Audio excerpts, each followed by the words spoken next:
This videocast is brought to you by XMWX Satellite Weather.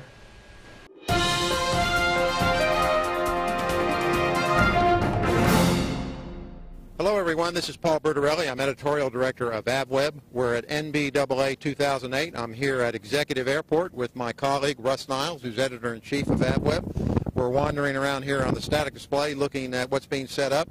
Russ, what do you see coming up for 2008 here at Orlando that's interesting?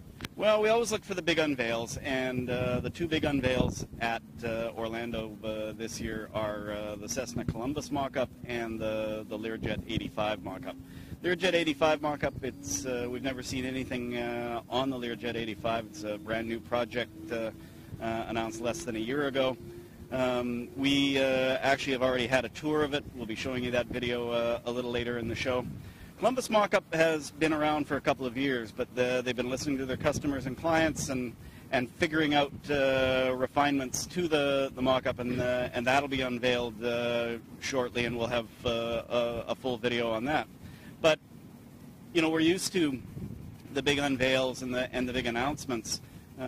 What we're not used to is the undercurrent that we feel at this show. It's palpable, and you folks all know what it is. The economic situation has affected this show, and Paul, you've been talking to people about that.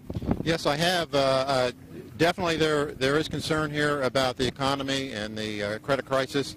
What's different about this, according to Jack Pelton, who I spoke to earlier today, is that when there was an economic downturn in 2001, the demand for airplanes appeared to be there, or was not there, but the credit was. In this case, there's no credit, but the demand appears to be relatively strong. Cessna and Dassault and several other manufacturers have told us that they started to notice a slight softening of orders. The uptake of orders is declining somewhat. Cessna has a very large backlog, $16 billion, which sounds like a lot of airplanes, but that will only carry the company through full production somewhere through 2009, maybe into early 2010. And of course, they like to have a longer backlog than that. In 2001, Cessna had a $4 billion backlog, so really they have a much larger backlog, but there's definite concern here about the credit crisis. Well, and it's not just airframers. Those in the service industry are seeing it in a couple of ways. They're less inclined to extend credit to some of their customers, and there's more COD work being done. And they're also running into customers who simply can't get the money to get needed repairs done. They're not able to get the credit.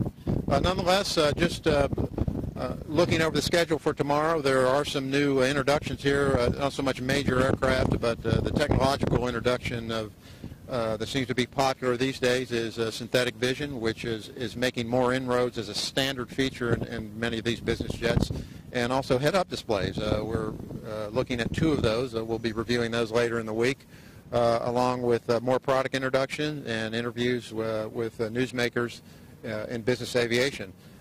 So look for that on AVweb. And this is Paul Bertorelli and Russ Niles reporting from Orlando, Florida. Thanks for watching.